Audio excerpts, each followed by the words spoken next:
conversation. Yeah. We'll start from there. Okay. Are we good?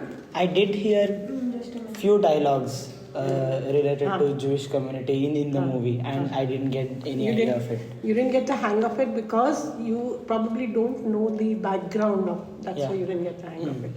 And to be very honest, I was happy that they had subtitles because when you come to my age, you somewhere lose your hearing also. I'll be very honest about it. So you catch something, you don't catch something.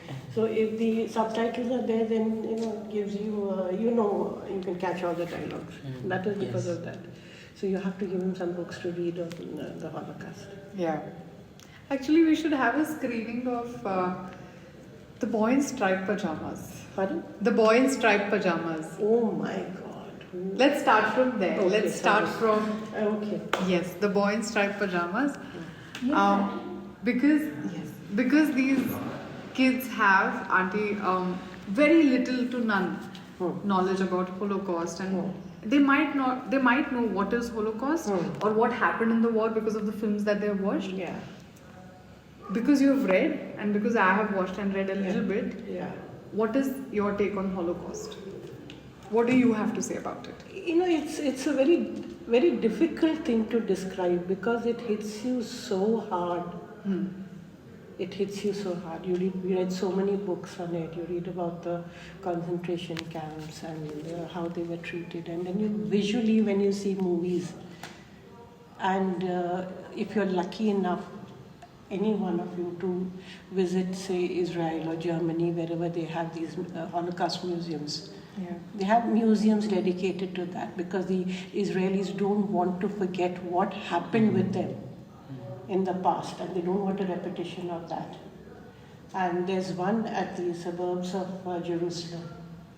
And I don't think anybody has walked out of that museum dry-eyed. Because they give you, I think you saw one in Germany, right? Yeah. They give you those earphones. Earphones and you can hear it. Okay, Yeah. so there's a commentary that is running. Then, like you said, you saw all the, people, when the blast took place and everything. Holocaust was not just one event, series of events over how many years? 3 years, 4 years? On paper, 3 years. Off paper, 5-6 years. And affecting actually not only Germany, but even Poland and other countries, Yes. who were pro-Hitler and pro-Germany. So it's affected not one country, just remember that. And there was, the museum there is huge, right? And they've recorded whatever, probably the train blast that took place or whatever. They were taking the tons and tons of photographs and memorabilia like your chappals, your footwear, your shoes, any number of this thing. And they had one section where you walked in and it was the photographs of all the children who had died in the Holocaust. Okay? And I think for about that documentary ran for about 20 minutes and there was not a single repetition of any kid. They just flashed photographs with details. And then, they make these statues where your teachers and all have saved their students and all. Yeah. It's beautiful. You have to, and the Holocaust is something which is, your hair stands on end. Because the thing is, a lot of people don't know this. If you go to Auschwitz, just like you said, there is one in Jerusalem. If you go to Auschwitz, there's a museum that is dedicated to Holocaust and the survivors and what happened in concentration camps. And we had this conversation before. You can, it's still there in the air. The smell. The smell is in the air. There are these shoes, tiny shoes. And there are mountains of shoes that they left before they would go and, go into the room where that happened. And hair and their clothes and then it suddenly brings back, and Aunty, you would know what I'm saying, that eerie music in The Boy in Striped Pajamas. The last eerie music. Which one of you has seen that movie? Sorry. None of you. You haven't? And I think it was brought out in such a lovely manner, in that movie. It's all about this little kid. Yeah. So it's for those who don't know what we are talking about. There's this film called as The Boy in Striped Pajamas, and we plead you to watch Yeah, that. you film. have to watch that. You have to watch that. it. And You have to watch that movie. It was on Netflix till very recently. I don't know which platform it's gone on. it was, and It was. and you watch that, and then you watch Jojo Rabbit, and you watch all these documentaries, and that's gone now. And now the big film that everybody is talking about is Oppenheimer. Oh my God. What a movie. What a movie. Aunty, where did you watch it? I watched it in Belgaum, small little Inox. I know, I'm very sure the visuals were not even probably 10% of what you all have seen. But having said that, despite watching it in Inox, I just loved the movie. The speakers were on throughout the movie, or did they stop in between? I mean, but what a movie. Tell me, what were your impressions of the movie? Let's hear them talking also. I come from a friend circle who are often interested in filming. Okay. Not exactly cinema, but filming and anything that happens. Okay. So from the technicality perspective of it, it gave me a lot of the same vibes as Dunkirk. Okay. and- Dunkirk, I do remember seeing the movie, but ages. Anyway, sorry to interrupt you. Yeah. And I think in one of the interviews, Florence Pugh, the female actor, she had said that Nolan has Trojan horse the movie.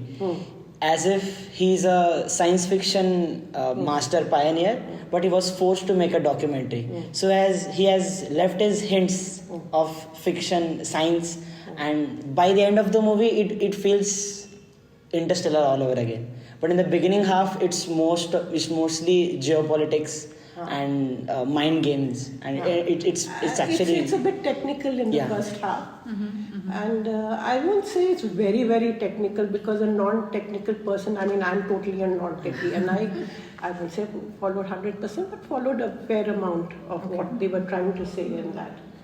But then, okay, you haven't seen it. What about you? Let me hear you. Being a Christopher Nolan movie, I was expecting a lot. Like I have seen Interstellar and all, but when they explained me it was a documentary based, I think it was really good. I remember Anne Frank's story because it hit me somewhere. Even though we had a small amount of storyline, what she has been through, but I still remember for some instance. And the similar movie, I think we watched in our college. What was that name? For PDLs. A boy. This is about the Nazis attack itself. You know, if you'd been born in the maybe 60s or something, or 50s or 60s, you would have seen plenty of movies on the Nazis and the Second World War, and lots and lots and tons of them, you know, to a point where you get so, I mean, you Fed don't up. want to watch, because they were very disturbing. Anyway, okay. Sorry, I keep interrupting your... I couldn't connect so much to the emotional part of this because we have never been through that phase, such trauma. Because the biggest disaster for our generation would be COVID. Come on, that has never come. That cannot be compared to that thing. So I couldn't. I think it was, if in detail, it was a little bit too much for me to handle as emotional. But when I think practically, I am okay with what decision they made to go ahead and go to the invention. I support the invention of making a atomic. He's also seen the movie. Yeah. Let's hear his contribution. We have Harsh and Madhav behind the camera, and Madhav is now on the camera. Has Harsh also seen the movie? No, he hasn't. Oh, yeah. So I've watched almost all the movie, leaving Dunkirk. So every time there is a similar thing in Nolan's film, like there is something to do with time, or if it's a superhero movie like Batman, there is some story about that. But this is completely different. What I feel, I watched it like the first half was very difficult to understand for me. Like it had many fast scenes in middle, and also there were few science things. Technical And I asked him also, as he's a science student, why is he holding the graphite thing and all in hand, as we cannot hold those things. So I asked him, and those were the things which didn't get to me. But the second half was very interesting. Like it went smoothly, and I understood everything. And it was politics, and I'm interested in politics, so I loved the second half very much. And even the part of Robert Downey Jr., it was good at first half. Like we were thinking he was something like he had a good part to do with Oppenheimer, but at last we know what he was. Everybody has spoken, whatever they felt about it, but nobody has touched upon Oppenheimer, the subject itself, the man itself. Robert. Okay. And how many of you had heard about the bombing of atomic bombs being dropped, where they were dropped and why they were dropped? Yeah, we heard about it. Yeah. You had heard about it, and what were the after effects also, which is what they didn't show in the movie. Yeah, they didn't show them. Yeah, They didn't touch on that was. I was hoping. I'm always interested in physics, and mostly with nuclear physics.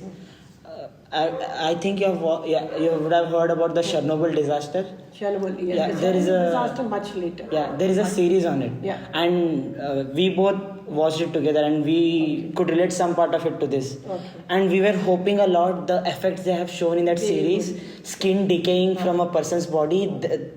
At the end, when there are only few hours for them to live, there is just muscles of a human. I was hoping that should be shown, but it's very terrifying. It's very disturbing to watch. The only peaceful and watchable episode is the first episode. In where? In The Chernobyl. Okay, I think I The rest 4 episodes, you will go at least 2 days without sleep. It's horrifying. And I thought it would be shown some part of it in Why Oppenheimer do you movie. think they didn't show it? Because I think they wanted to praise him as a good man. It feels like it was a propaganda movie. Yes, and no, I wouldn't go so far as to call it a propaganda movie. But then probably they didn't show it because is he an American, the person who made it? Christopher? He's an American citizen but grew up whole life in Europe. But an American. So basically, they are not going to show what happened. I think that was the reason why they didn't touch on that. But then that is one of the reasons why they didn't show the after effects. No, but then what did you all, I want to know what this generation thinks about Oppenheimer, because I'll be very honest. We grew up with the fact that the atomic bombs had been dropped at Hiroshima and Nagasaki, and we knew what the after effects of that were. But we didn't know anything much about Oppenheimer himself. So when I was told you must watch this movie, I was wondering about whom they were talking about. I didn't know he's the one who is the father of the atomic bomb, and he's the one who was he made the bomb. I thought, and this is my observation from the movie, Aunty, every scientist he meets in the movie. Yes. We have, till my 12th, they were all part of my life. Einstein and Niels Bohr, every scientist that gave an atomic model. We used to make jokes about it in our school. I was in hostel. So they just casually show them on the screen, and they're of such significant value. And I think all those scientists had some effect on the common audience, and they were famous at that time. At that point. But only Oppenheimer, he was famous amongst the scientists for being, I don't think so, arrogant is the right word, but cocky, a little attitude that I'm good, I'm the best among, and he was the one to bring quantum physics to America. Correct. So he had arrogance. Correct. And he was famous amongst the scientists and not amongst the audience, and that's the reason why we didn't hear about him. Probably. And I tell you that it was such a fantastic, and there's another thing, which hits you when you see this movie. Like they tell him, okay, no, this is top secret and you're not supposed to involve anybody who doesn't have clearance from the state and things like that.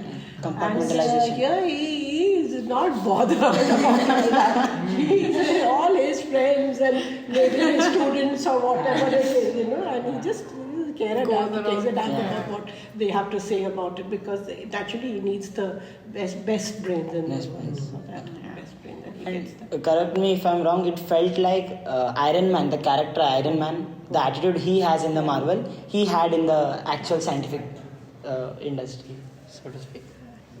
What? Actually, you haven't seen the movie, no? I haven't watched the film, Aunty. Otherwise, there are some certain. Okay, then tell me one thing. Besides, what was it that really, what should I say, the edge of the seat movements? A few, the common one would be the bomb blast scene. The testing. The testing scene, Trinity testing scene. The For me, common it one. was where I want to elaborate on Truman, that, I think President, where they decide, it was like in Japan, it is among the 12 or 11 states. He doesn't want to put it the main Tokyo because he That had was to war secretary. Not it felt like Tokyo or Kyoto, what was it? Tokyo. And I was like, is it so easy to make such a decision and you are being so normal about it? I was like, how? Okay, that's your take. And there was one scene where Oppenheimer's wife came for inauguration, and there. That scene is very good. Like, amazing. The way she answered him, I felt like the whole movie they were showing her as a bad character, but once when she took stand for her husband, it was amazing. And that really swung everything in his favor. Yeah, actually. It was her testimony. Yes. Tell me something more about the testing scene. That was one of the scenes that I was on the edge of my seat. There were several other instances where when he meets the scientists from the Germany, because I knew a little bit about them, they have shown. I'm sorry to interrupt you, but I personally want to hear more about that scene. Trinity test. Yeah, Trinity test. Because I was absolutely. It was one of the turning points, or should I say, absolutely, that I said, oh Peak my points God. of the movie. Yeah, peak points, yeah. Oh my God. It was When incredible. they have the testing, and then what? Okay, since you're a science student, you just explain. You have been a science student, so because probably he'll use the right technical terms and I'll come up with something big. When the countdown starts and then they're given the instructions.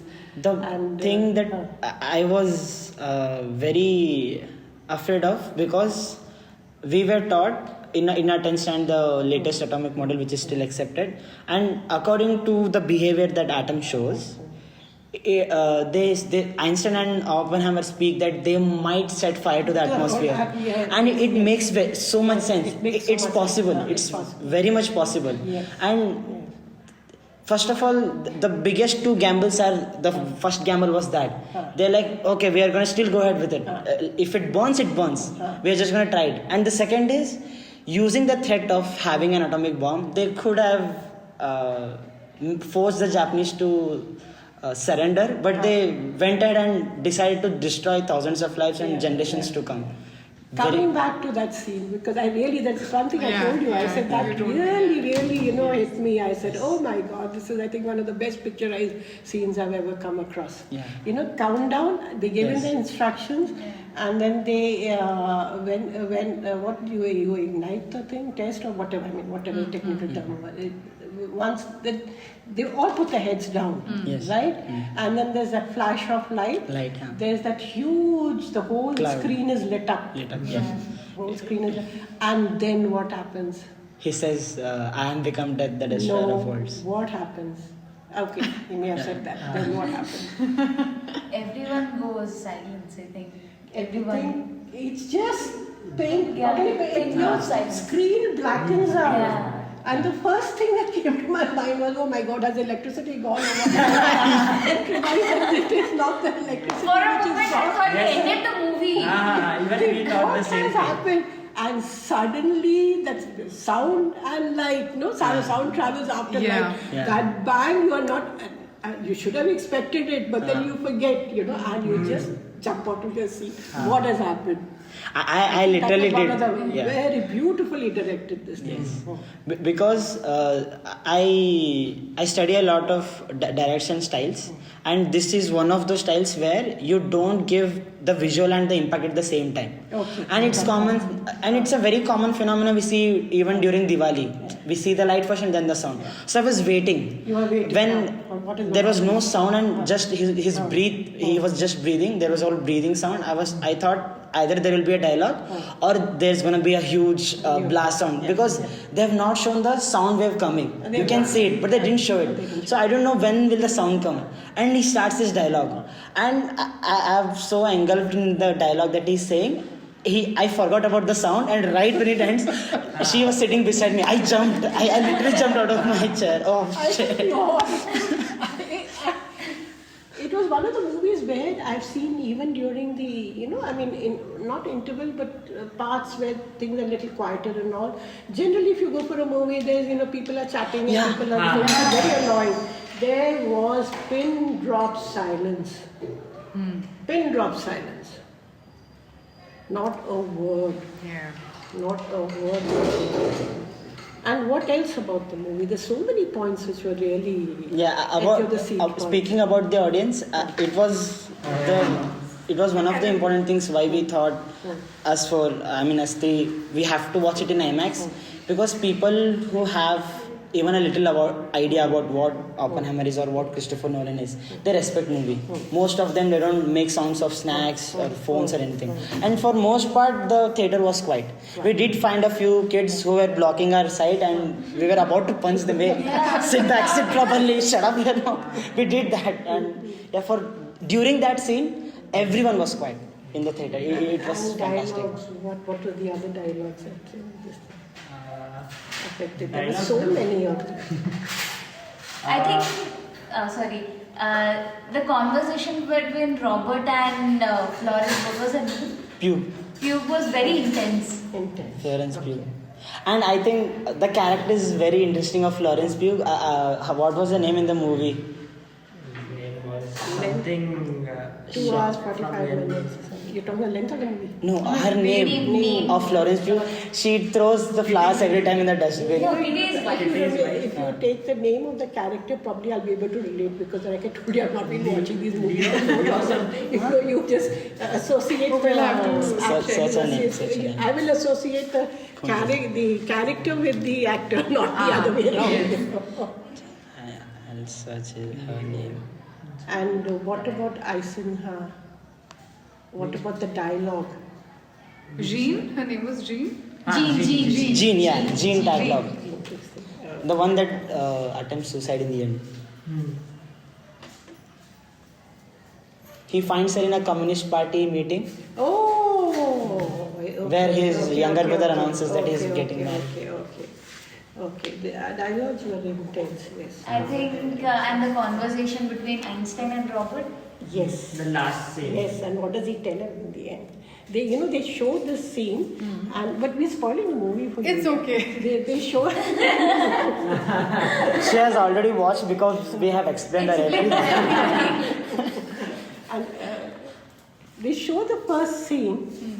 Somewhere in the beginning, they show the scene where Oppenheimer meets Eisenhower, but there's a 2-minute conversation, and they don't show the conversation. Okay. The conversation is shown right at the end of the movie. Okay. You remember what he says, more or less? Yes. was very There are 2 conversations that happen. The one you are speaking, in that he says, Albert Einstein speaks about the calculations, and he says, everything will work out. Yeah, And to zero. then there is a very 0% possibility of lighting up the atmosphere.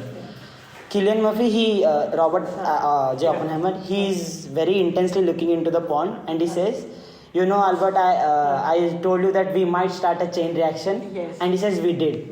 And he was speaking of the reaction that started in the politics. Yeah.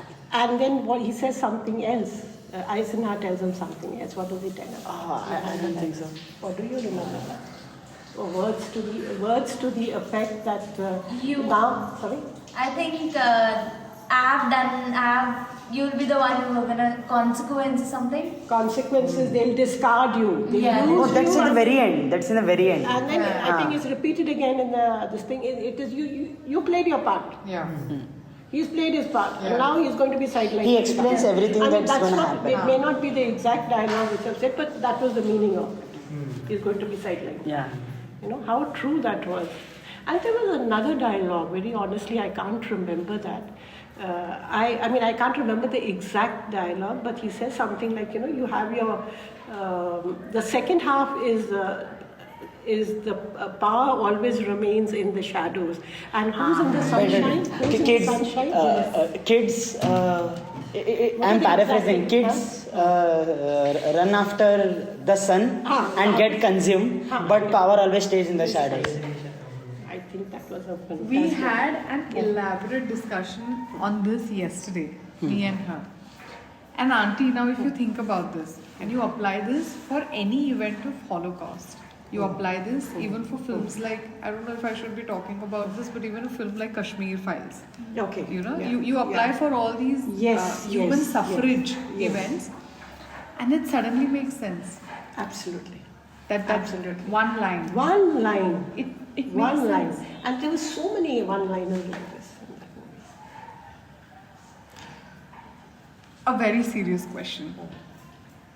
Now there have been so many human sufferings who have, I'll call them as acts. There have been wars, there have been incidences, and then we have these reproduction of films and narratives coming up.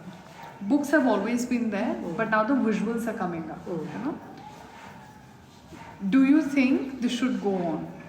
Do you think it's fair to show this? Let's hear it from them. Then I'll give you the afterwards. Let the youngsters Yes, sing it. I think this has to be shown. Like history should not be covered up, I guess, and it has to be shown to all the generation. Like we didn't know anything about what happened before the war and anything, but everything should be shown. Like the major part is shown about Europeans and Americans. It is not diverted to other countries because there are many countries who have faced many problems. Like even African countries have many problems, but those are not shown. Only they are being highlighted. The highlighted things are Americans and Europeans, and they had fight and all. But I think this has to be shown, but it has to be shown like all over the world whatever problems have happened till date. Why do you think it happens that it is mainly the Americans and the Europeans who are Man, showing because power? they are, I guess they are superpowers and they think that they are superior. modify your answer a little more. I think they are they think themselves of very superiority. And, Yeah, but why?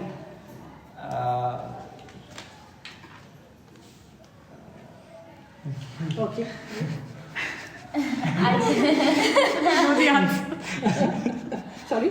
I know the answer.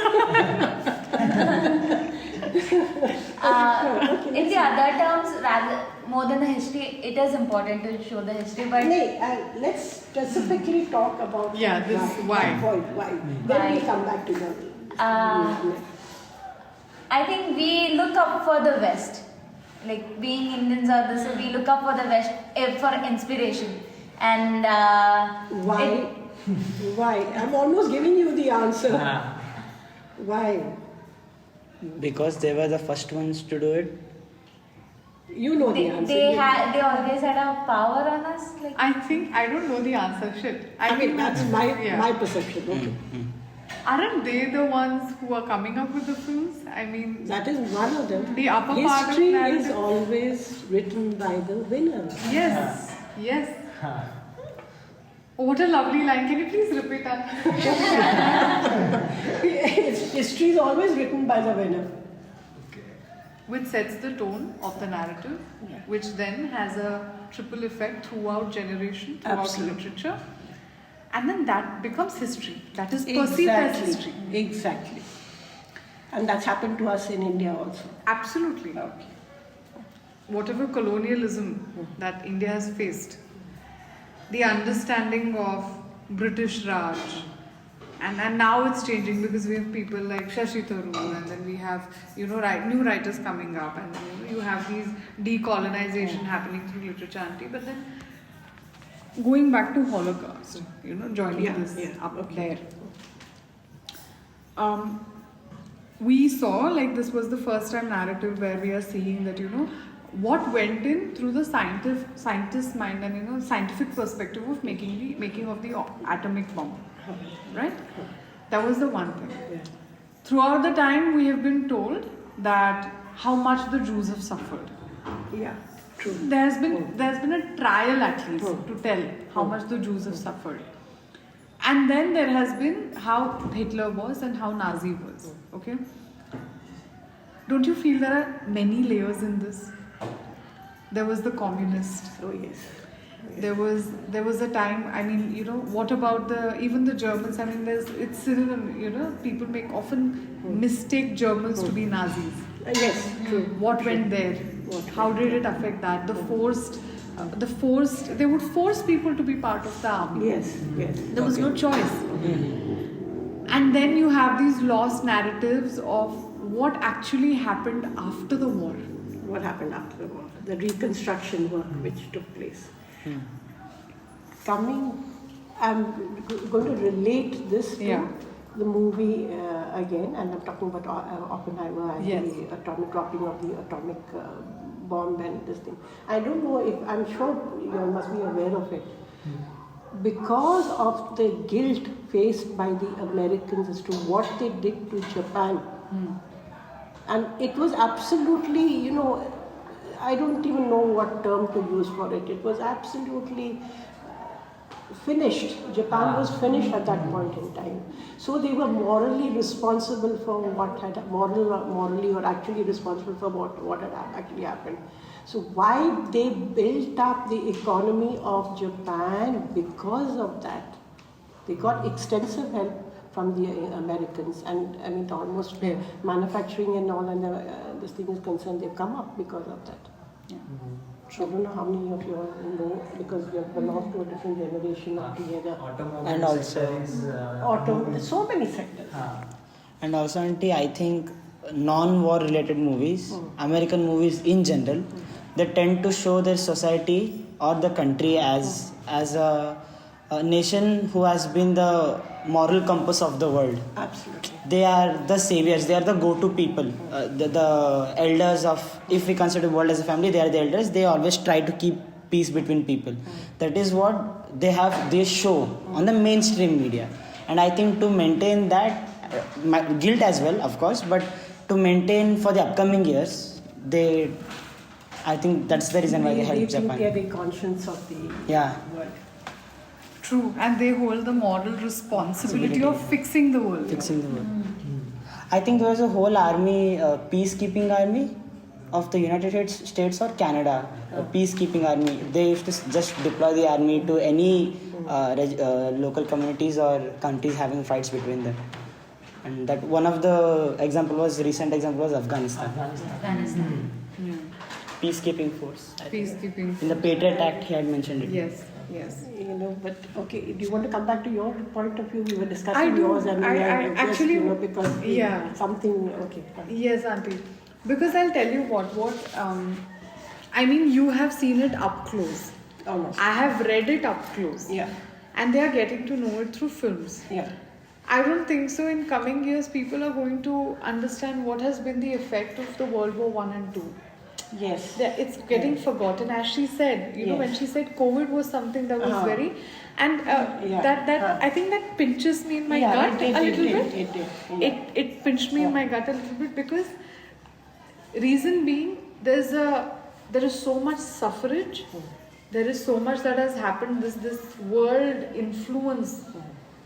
Whatever this act happened in World War I or II and the after effects and all of it, it has changed lives for people completely.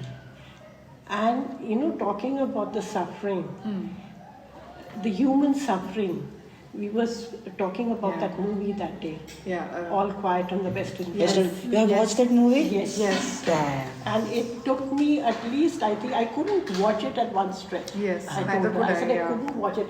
It was too, because I think that was, I don't know if they made more movies from the German point of view or not. Because most of the war movies have been, at least the ones I've seen, have been made by the Americans or Yes. the British or whatever it is. Yes. That was the only one. You seen that movie? No. All is quiet. Oh, you. All Quiet on the Western Front. No. It's based on a book. Okay. And it's the, you know, the title is very misleading. All Quiet on the Western Front. Yeah. I didn't bother to see. I said, what is All Quiet on the Western Front? What do you want to see in this movie? You know, and you know, but everybody talks about it, and it's a very famous. It was a Because very famous book. it won Oscar for cinematography. It was very famous, and it was one of the books, you know, like you talk about, or movies like you talk Yeah, about yeah. Titanic and all. Yeah, And also, I yeah. must see it, but that movie, you know, if any of you see it, she talks about the suffering. If you really have to see the suffering of mankind. And you know, war, irrespective of which side you are on. Yeah. True. Oh my God, I think it took me about 3 or 4 sessions before I could complete the movie. It was too much to take in. And this often happens every time me and Harsh are watching Crown, and you have watched Crown. Yes. And I want to bring in these incidents because talking about human suffrage, you see, It's a series or a movie? it's a series. It's a series based on Queen Elizabeth Queen II. Elizabeth. Okay. Yes, it's a British series. Okay. Lovely. First 2 Must seasons see. were good. Must see. Yeah. Okay. You see, Aunty, there are these incidents. When you said Eisenhower, I remember reading about Eisenhower in Winston Churchill's autobiography. Okay. And then I remembered those scenes in Crown when they are preparing for the meeting with Eisenhower and all of it. I don't think so. When we are watching it in films or when we are reading it in literature, the effects of what that scene might have on the humankind. Like when you said all these scientists were meeting up, and then we have all known these scientists in some or the other way. So seamlessly they bring it in, and they have these discussions, and it's poof, it's gone. Yeah. Do you think, due by due, there should be credit given to everything that's happened in the history?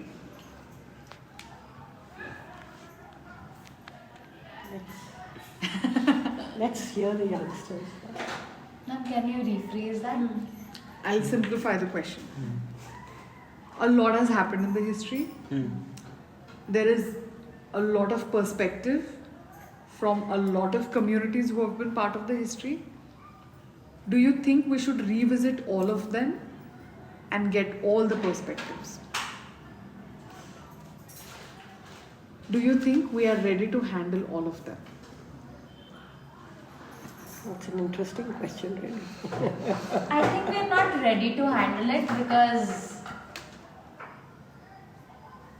as I mentioned, we have never been through suffering. As far as I understand, I think we have never been through anything. We have a very easy life. I think we need to get into, we need to study all the perspective. Okay. And that's what I said before also, like I want to know all the perspectives and everything, and I want to see what everyone has gone through, and I just don't want to be like focused on only one thing. I want to hear all the perspective and then think about making any point or statement regarding the thing, whatever it is. Okay. Yeah, I think we should like get all the perspective because we need to know what has happened in the history, and also I think, like she said, since we are living a very easy life, I don't think what people have suffered then will have that impact on us. Even if you watch any movies, even if you watch anything, I don't think that, yeah, for some point of time, yeah, we are going to feel that, oh, there has been this suffrage, but I don't think that will carry what they have been through. So I think that there should be more of such elements that should be there in the movie for us to have that perspective. Are you ready to get all the I don't think so. perspectives? As a human race, we will ever be ready to watch all the sufferings because we can't even count how many have happened at a isolated place. From a very minute harassment on a community by a landlord, from that scale to this Oppenheimer demolishing a whole country, half of the country, so to speak. I don't think so. We are ready, but as a very famous saying goes, forgive but don't forget. Forgive but don't forget. Yes, okay. We should try aim for peace, but we should never forget what has happened with anybody. And to decide what has happened with anybody, who emerged to be a winner and who lost, we have to know all the perspective. You have to do. That is very true. And also, one of the dialogues from the movie relates to it. When all the scientists say that Germany is backing out, Germany, the Nazi army is backing out, we don't have to make the bomb anymore. Then Oppenheimer says, you have to make the bomb. Once they use it, then they understand it. Once they understand it, then they'll fear it. It's a deterrent. Basically, it's a deterrent. So once we have to see it through film or the documented, if there is a visual document that exists of any suffering that has happened, and once we understand it, then we'll know. I'd like to just add one more point to that. Yes, Aunty. We always go into the narratives, what happened or either which way or not. We never go into the causes. Very we need well. to understand that also. Yeah. Why did it happen? What was it? It may be whatever it is, to understand the whole. So when these perspectives are coming out of a particular incident, somebody has to go into this point of view also. What caused that incident? Why did it take place? Do you think we'll be able to do that for a long time, Aunty? Because after all of this, I'll tell you what angers me in all of this. Holocaust, people don't know this much. I mean, you kids might not know this, Aunty might know this, will know this. That is, Holocaust had an effect across the world. Across the world. You wouldn't believe, in a place like Kolhapur, we had 2,000 refugees from Poland. Yeah, Yeah? I didn't know that. His Highness, Shahu Maharaj had... Yes. Jamnagar had only 600 or 400 Yes. refugees. Yes. And they were Yes. declined refuge across Yes, the world. yes, this is brought up. Yes. Yes, that's true. And there are That's 2,000 refugees. There were 2,000 refugees, more than 2,000, and they were all women and children. And they were given refuge for good 2.5, 3 years, looked after, while they had to travel all the way from Poland. From Poland they went to Russia. Russia was not very On welcoming. the ship, right? And Yes. only he gave them Yes. permission to come in. Yes, you're Exactly. right. Yeah. Nobody was willing to give the permission. From Russia, they traveled all the way across, I think, to Kabul. And then from Kabul, Pakistan, Jamnagar, only 600. His Highness of Jamnagar accepted only 600 refugees. Rest all had, where would you go? There's no home. Where would you go? And there's one more fallout of that. Yeah. You all know there are Jews in India. Yes. Yeah. Yes. From where did they come? It must have been from that Yes, Auntie. descendants of those refugees. Exactly. And just for your information, my husband's a Jew also. So you have that happening. They lived here for good 3 years, and then they left. Where did they go? No clue. Some of them were, some of them went to Africa. Then in Africa they went on to, South Africa.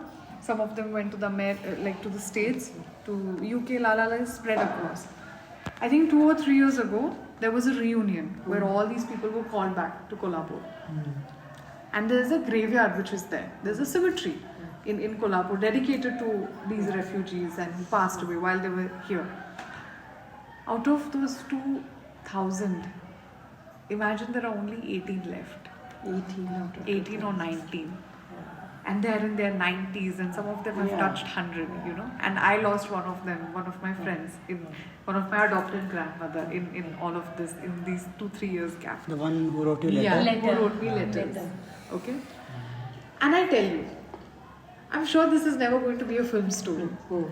I remember, I still have the recording on my phone somewhere, where this man in broken Polish and Russian is telling us in one of those meetings that he was there, he was admitted, he was a boy, and he was admitted in Russia when they came from Poland to Russia.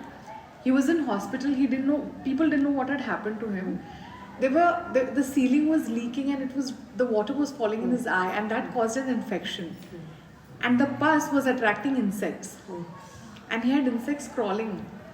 And he's faced all of that, and with one eye, they've survived all of it, and all of this is there, and these people are living right amidst us, you know, and we are losing it. It's lost. I'll go ahead and say it's lost, Aunty. It's lost.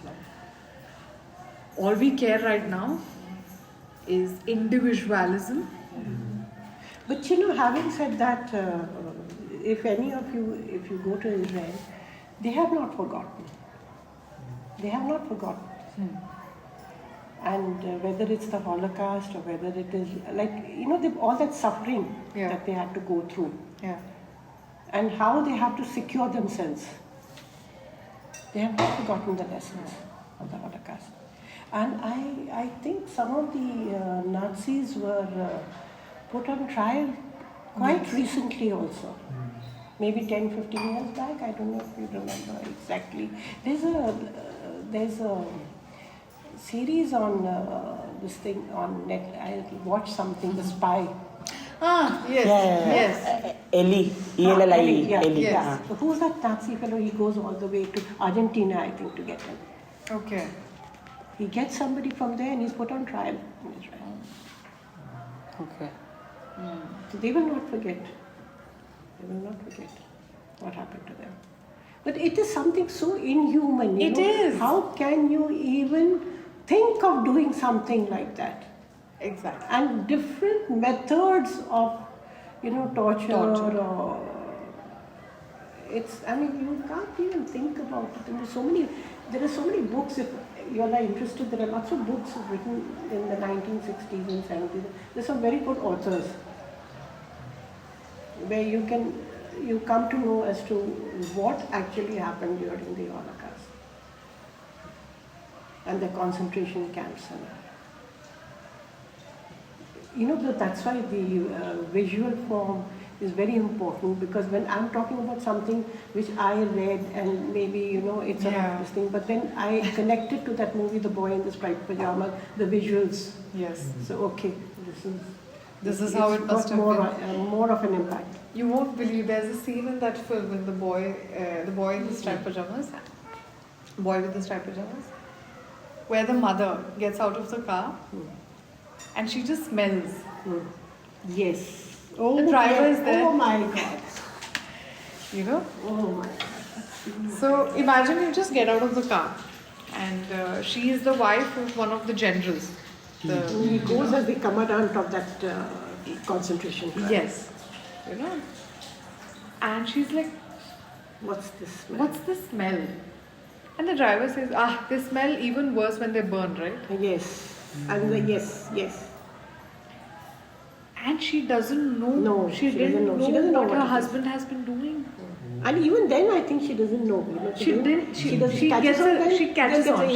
Gets an inkling, And she catches gets on. into depression, Aunty. After that. She leaves him. And can you get yourself to say that?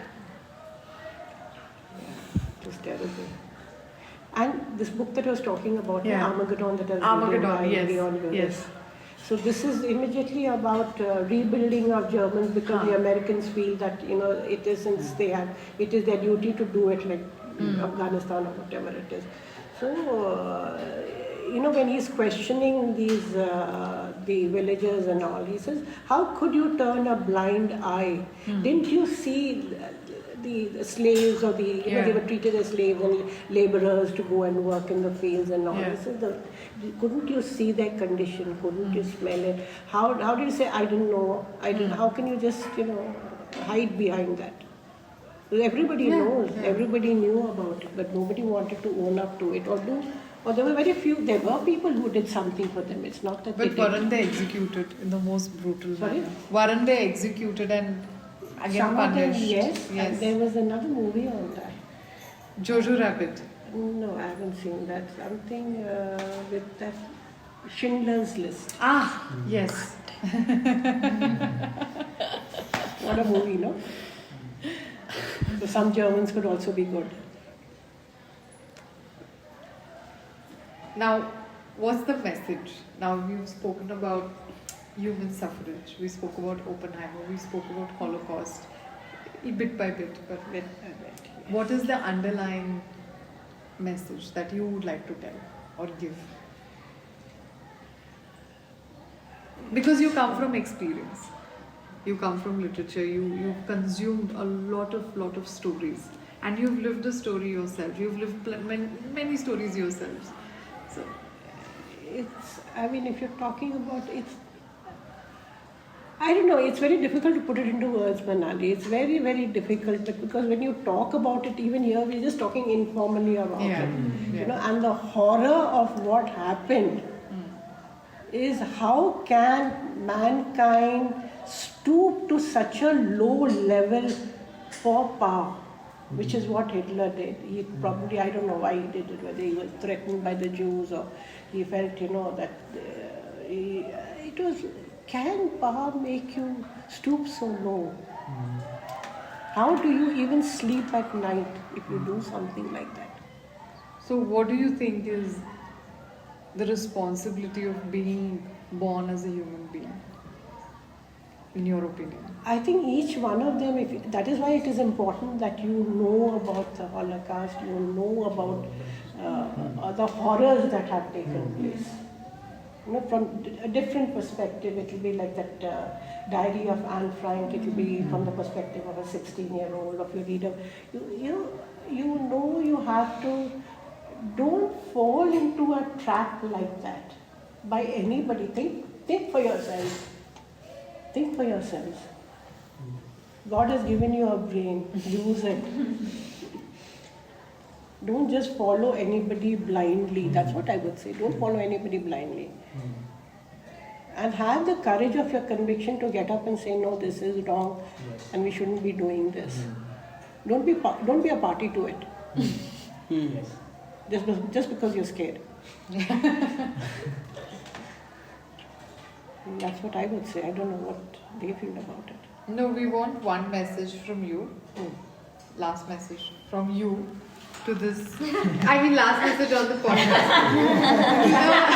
There are young generation out there who is not reading books, who is talking about intellectual things based on little that they have seen on the internet, and who think that waking up and not getting coffee at their convenience is the biggest problem of the day and life. Capitalism. And depression is the biggest. And depression, anxiety. yes. Anxiety Depression is and the- anxiety have become, a very local. Talking point. Yes. Learn. Actually, I think all of us need to go back to our basics. Because we've just allowed, probably it's debatable what I'm saying, but I feel the latest technology today has made a person very selfish. And you need to, maybe I'm going off track now, but what I've noticed I'm sharing with you all. If you're sitting, you go for a party, you go to a restaurant, you go to a movie hall, everybody's busy opening their mobile and having a look. So you are getting a slanted perspective or a slanted view of what has happened. True. You're getting a slanted view. Because First and foremost, read. I'd say read. Read as much as you can. And you don't have to read only The classics. You don't have to read only classics, or you don't have to read only your textbooks, or read. Learn how to read, and then pick up good authors. Don't pick up. I mean, reading is, you can pick up a comic also.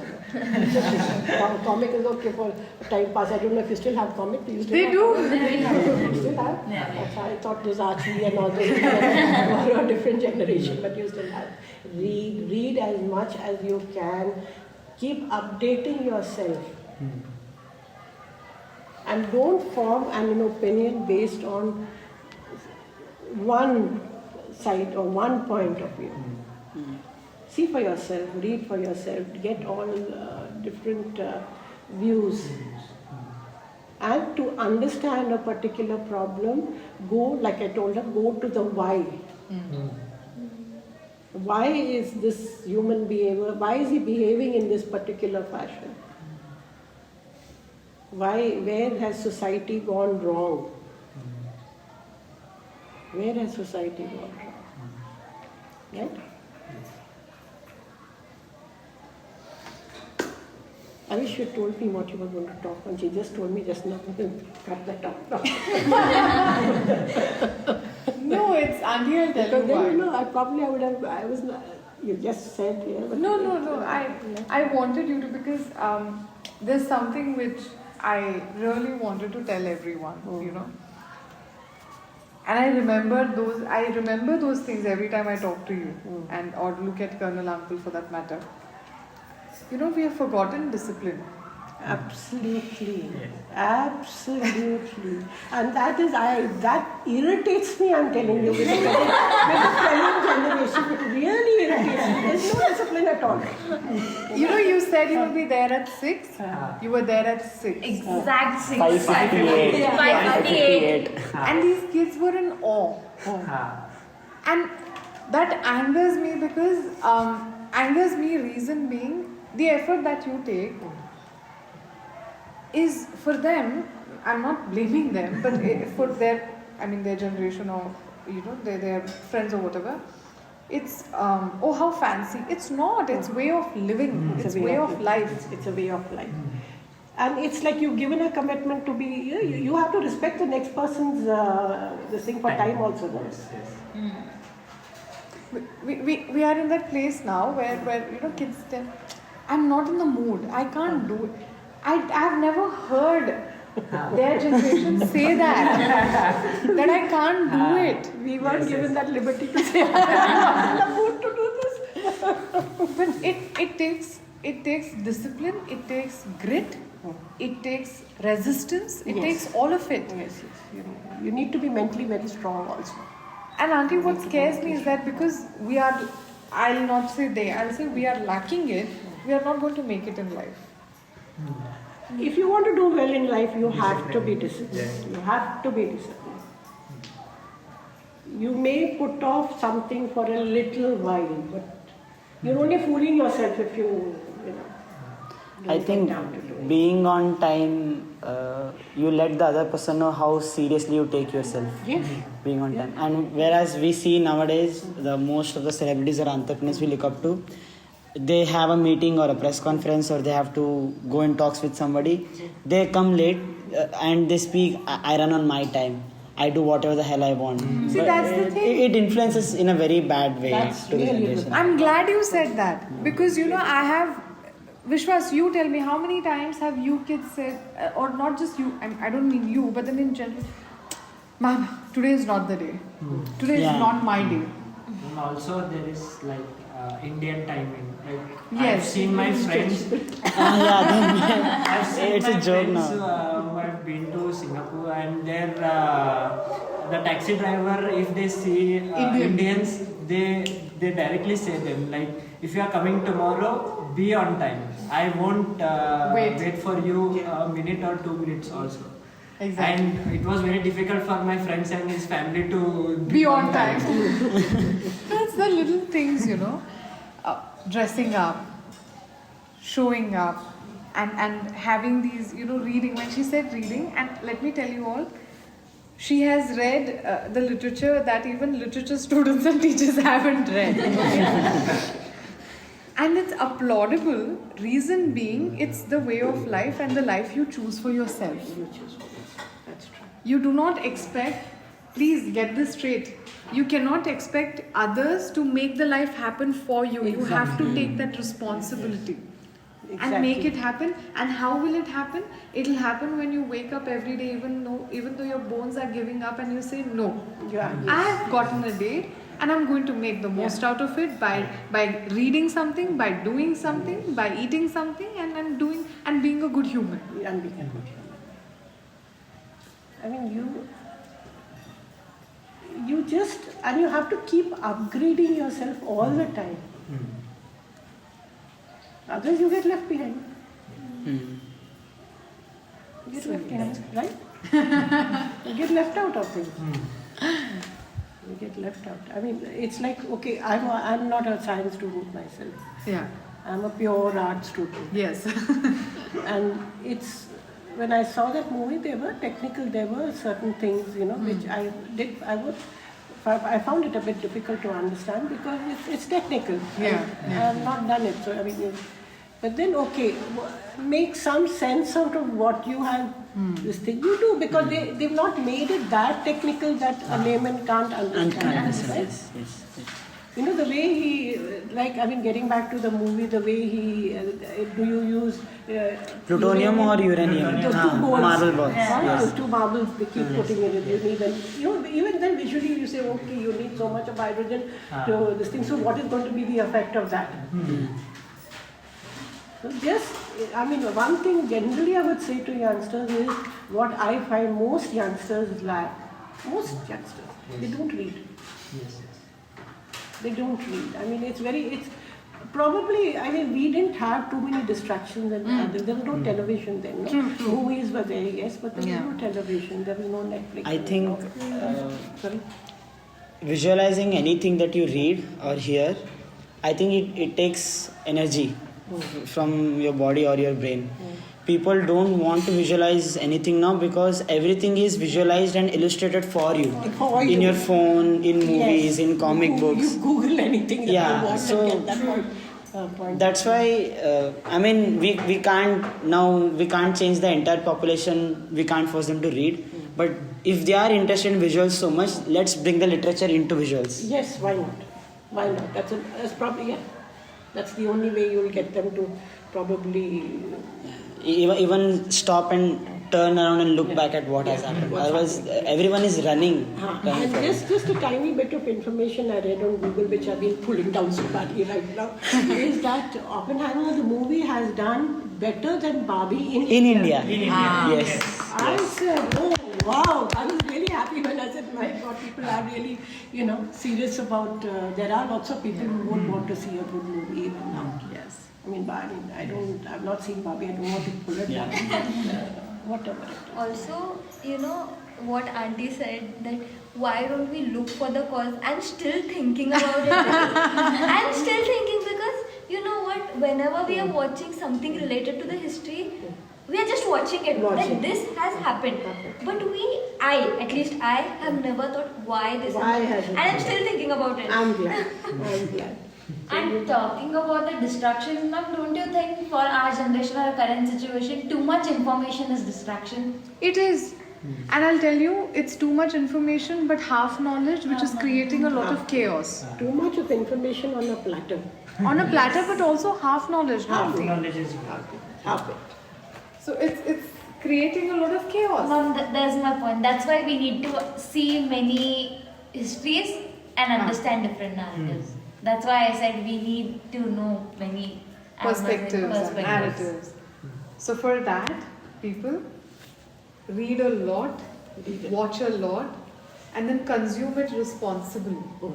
And yes.